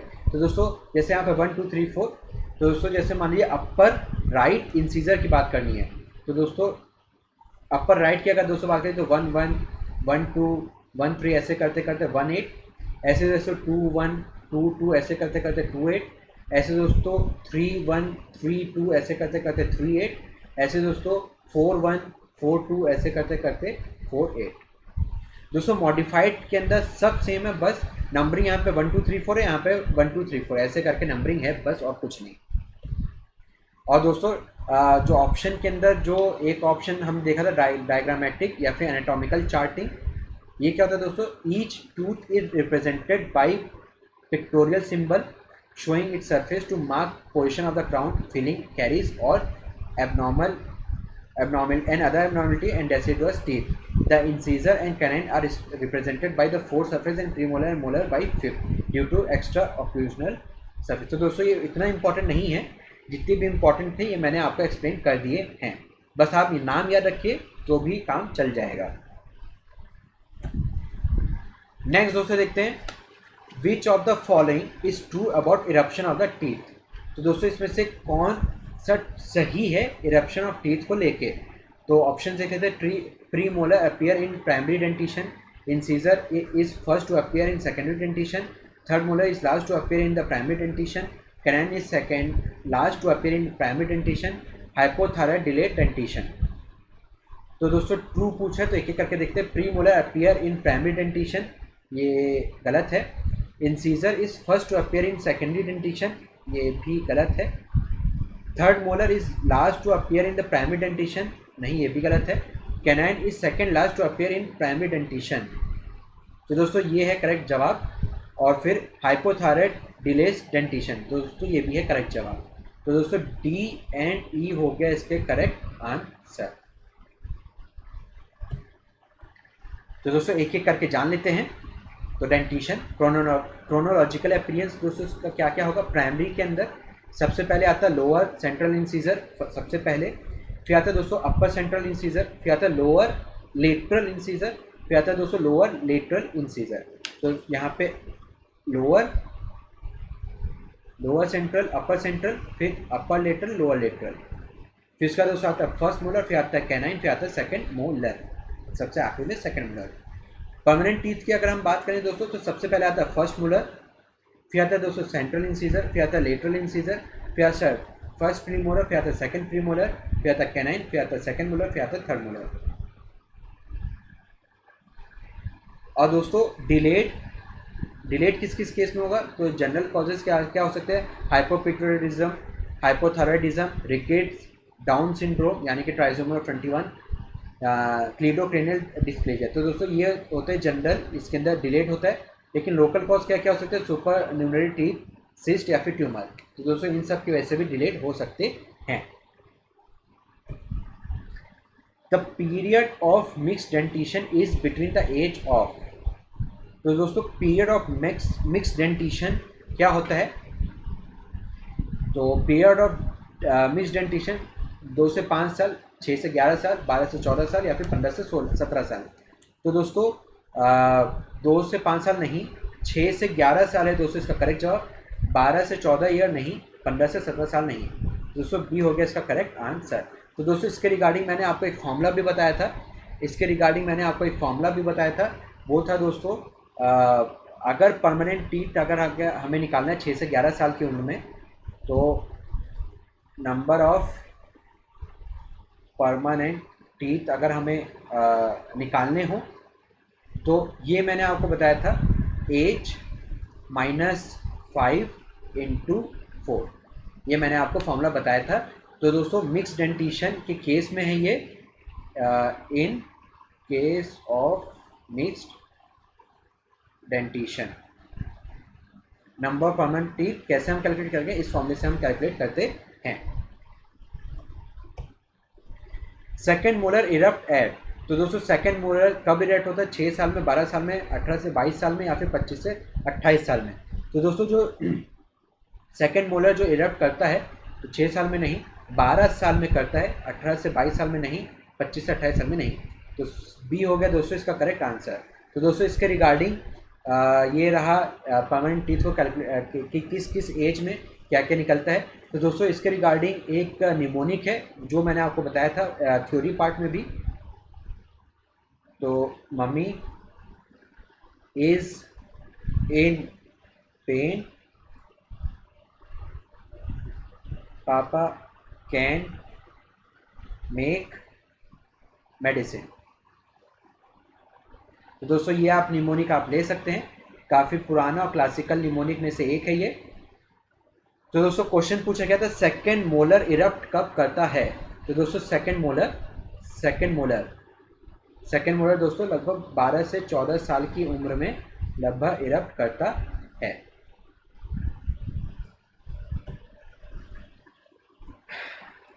Next question देखते हैं दोस्तों, eruption of temporary teeth will be completed by. तो दोस्तों टेम्परेरी टीथ का कंप्लीटली इरप्शन कब तक हो चुका होता है, 1 to 1.5 year, 2 to 2.5 year, 3 to 4 year, 4 to 5 year. तो दोस्तों इसका जो करेक्ट आंसर जैसे मैंने आपको बताया था 2 से 2.5 साल के आसपास, या फिर ऑन एन एवरेज 2.5 से आप 3 साल भी आप ले सकते हो। तो 1 to 1.5 ईयर नहीं, 2 to 2.5 ईयर सही है, 3 to 4 ईयर नहीं, 4 to 5 ईयर नहीं। तो दोस्तों बी हो गया इसका करेक्ट आंसर। तो दोस्तों जैसे कि आप यहाँ पे देख सकते हैं, टेम्परेरी टीथ सबसे पहले आता है लोअर सेंट्रल इंसीजर लगभग 6 मंथ की उम्र में, फिर अपर सेंट्रल लगभग 7 मंथ की उम्र में, फिर अपर लेटरल इंसीजर लगभग 8 मंथ की उम्र में, लोअर लेटरल इंसीजर लगभग 9 मंथ की उम्र में, फिर आता है दोस्तों फर्स्ट मोलर, फिर आता कैनाइन, फिर आता सेकेंड मोलर। तो लगभग 2 से 2.5 साल की उम्र में दोस्तों लगभग सारे जो है टेम्परेरी टूथ निकल के आ जाते हैं। नेक्स्ट क्वेश्चन देखते हैं, the first permanent tooth to appear is. तो दोस्तों जो सबसे पहला परमानेंट टूथ जो निकल के आता है वो कौन सा होता है, फर्स्ट मोलर, लेटरल इंसीजर, अपर कैनाइन या फिर फर्स्ट प्रीमोलर। तो दोस्तों जैसे मैंने आपको जो निमोनिक बताया था कि मम्मी इज इन पेन, पापा कैन मेक मेडिसिन। तो दोस्तों जो सबसे पहला जो टीथ निकल के आता है वो आता है फर्स्ट मोलर। ये हो गया सही जवाब, लेटरल इंसीजर नहीं, अपर कैनाइन नहीं, फर्स्ट प्रीमोलर नहीं। तो दोस्तों ये हो गया इसका करेक्ट आंसर। तो दोस्तों यही जो निमोनिक है एक बार फिर से डिस्कस कर लेते हैं हम। तो मम्मी इज इन पेन, पापा कैन मेक मेडिसिन। तो दोस्तों मम्मी से हो गया फर्स्ट मोलर लगभग 6 साल की उम्र में, फिर इससे आता है दोस्तों सेंट्रल इंसीजर लगभग 7 इयर्स की उम्र में आता है। फिर आता है दोस्तों इन होता है लेटरल, ये है दोस्तों सेंट्रल और ये है दोस्तों लेटरल, ये है दोस्तों लेटरल इंसीजर, ये है लगभग दोस्तों 8 साल की उम्र में आता है। फिर दोस्तों पेन हो गया फर्स्ट प्री मोलर, फिर पापा ये हो गया सेकेंड प्री मोलर, फिर कैन ये हो गया कैनाइन, फिर मेक ये हो गया सेकेंड मोलर, और फिर मेडिसिन ये हो गया थर्ड मोलर। तो दोस्तों 6, 7, 8 ये आप ले सकते हो 9, फिर जो सेकेंड मोलर ये आप ले सकते हो 10, कैनाइन ले सकते हो 11, सेकेंड मोलर ले सकते हो 12, और ये लगभग ले सकते हो 17 से 25। तो 9 इयर्स, 10 इयर्स, 11 इयर्स के आसपास निकल के आता है, और फिर 12 इयर्स के आसपास निकल के आता है। और जो दोस्तों थर्ड मोलर होता है ये लगभग 17 से 25 साल में निकल के आता है। तो दोस्तों ये आप निमोनिक याद रखिएगा, मम्मी इज इन पेन, पापा कैन मेक मेडिसिन। ये आप निमोनिक आप ले सकते हैं। ये है दोस्तों पूरा परमानेंट टीथ के लिए, परमानेंट टीथ के लिए। नेक्स्ट क्वेश्चन देखते हैं, a child at the age of 7 years has how many teeth. तो दोस्तों 7 साल का बच्चा, तो दोस्तों जो मिक्स डेंटिशन जो मैंने आपको बताया था, मिक्स डेंटिशन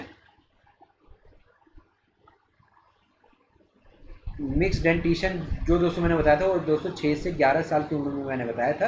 तो दोस्तों ये है 7 साल।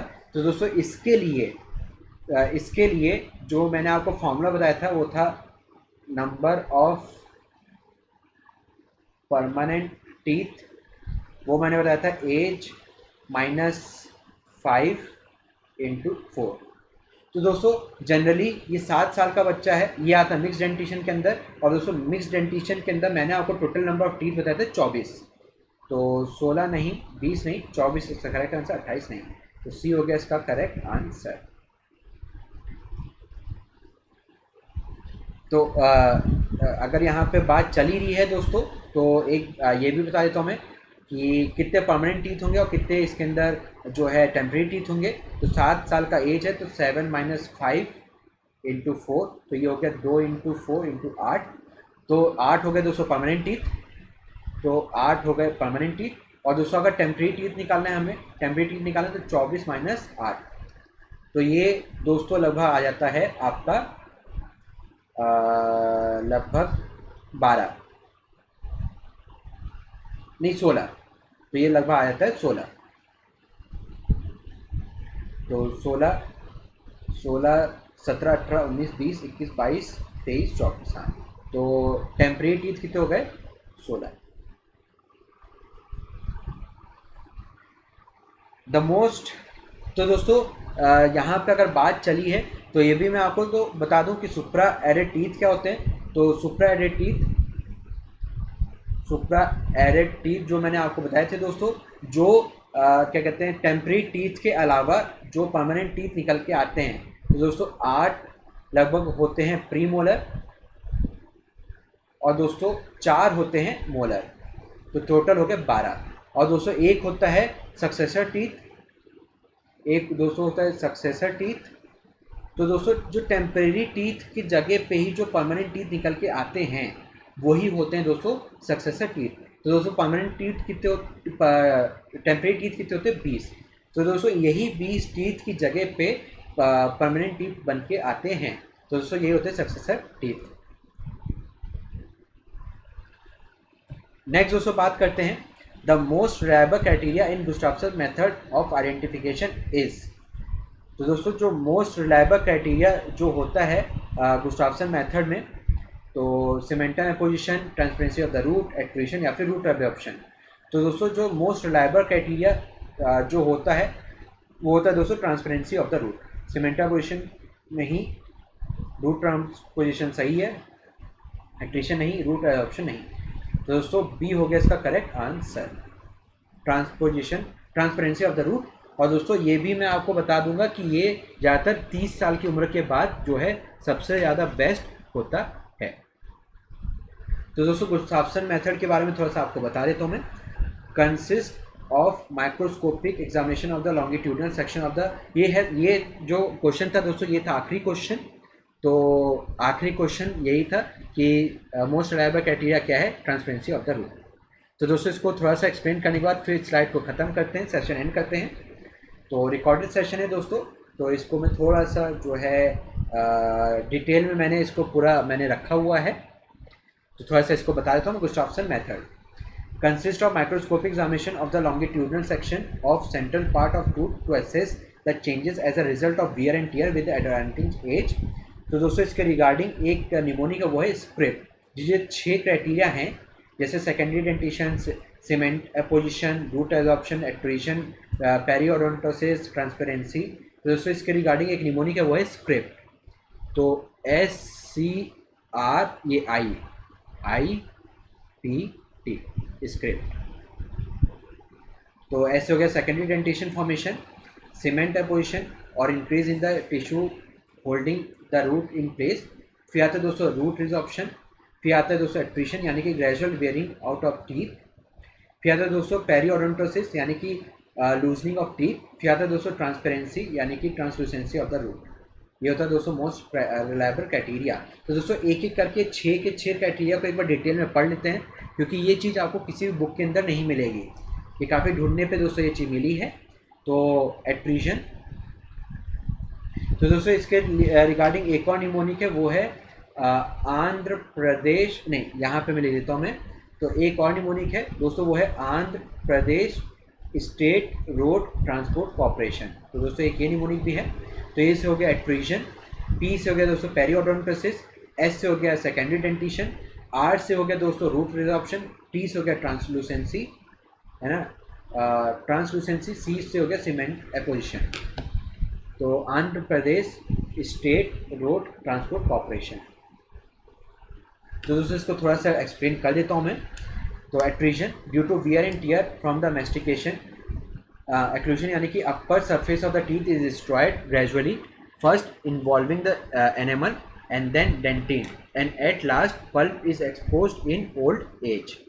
It depends on the functional use of teeth and also upon the hardness of the enamel.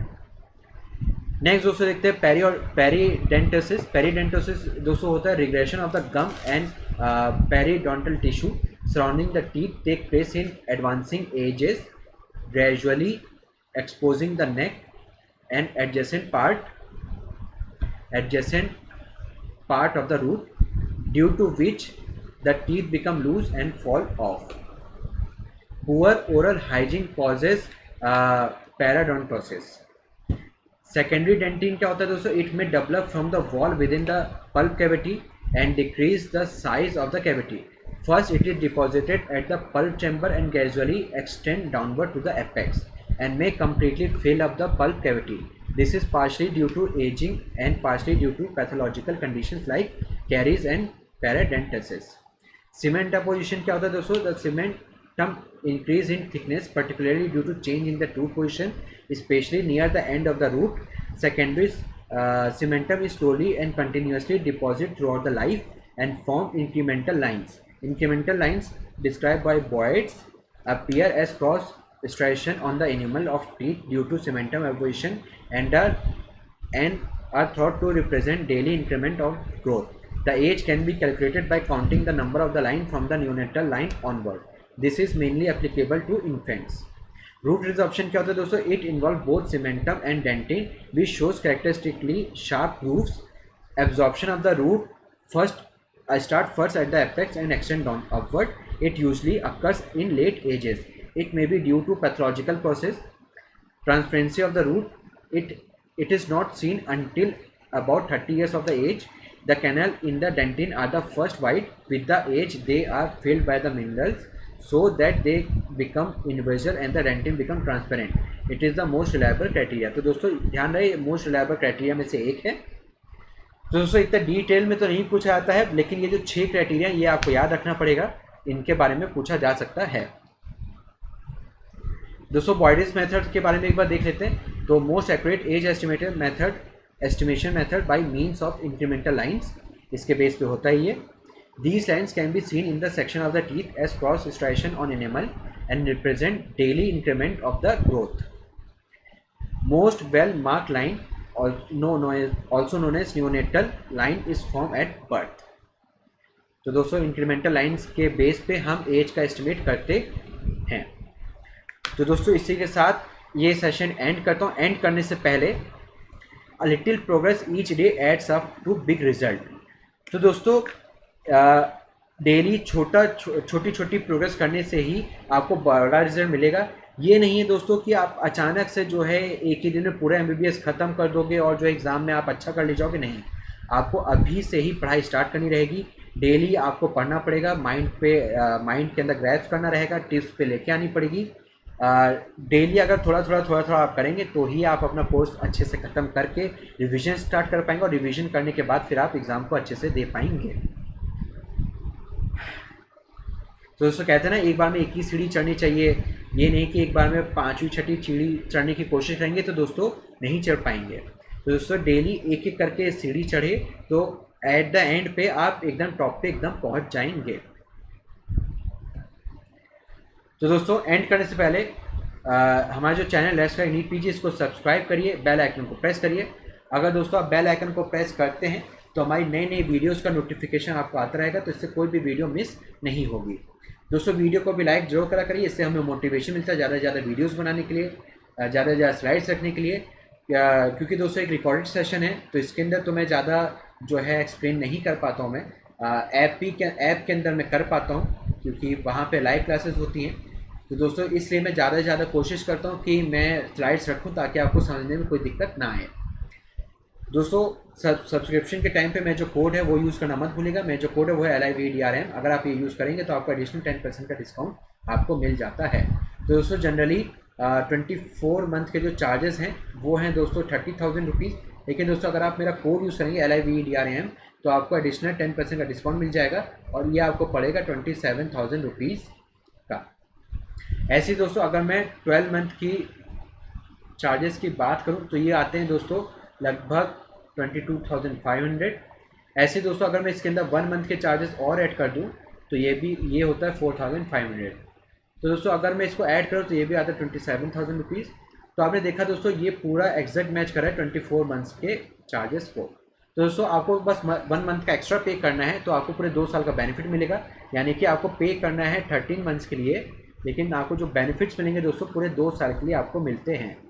तो दोस्तों अगर एग्ज़ाम पोस्टपोन नहीं होता है तो दोस्तों 7 मंथ के बाद एग्ज़ाम है, एग्ज़ाम के बाद दोस्तों रिजल्ट आता है, फिर काउंसलिंग होती है। तो दोस्तों एग्ज़ाम के बाद भी आप अपने फेवरेट सब्जेक्ट ड्रीम ब्रांच के टच में आप रह सकते हैं, आप उसके अंदर एडिशनल आप उसके अंदर जो है अप टू डेटेड रह सकते हैं। तो दोस्तों जब आप कॉलेज के अंदर एंटर करेंगे तो आपकी जो इन्फॉर्मेशन होगी एकदम अप टू डेटेड रहेगी। तो दोस्तों पेंडेमिक का टाइम चल रहा है तो ऐसे में जो है घर बैठे बैठे आपको लाइव क्लासेस का बेनिफिट मिलता है, प्लस आप एजुकेटर के सामने MCQs भी सॉल्व करते हैं। तो दोस्तों इसके साथ साथ और भी सारे बेनिफिट्स हैं, एक बार सब्सक्रिप्शन लेके देखिए आपको 100% बेनिफिट आपको मिलेगा। तो दोस्तों इसी के साथ आज का सेशन एंड करता हूँ, अगली बार एक नए सेशन के साथ मिलूंगा, तब तक के लिए थैंक यू सो मच।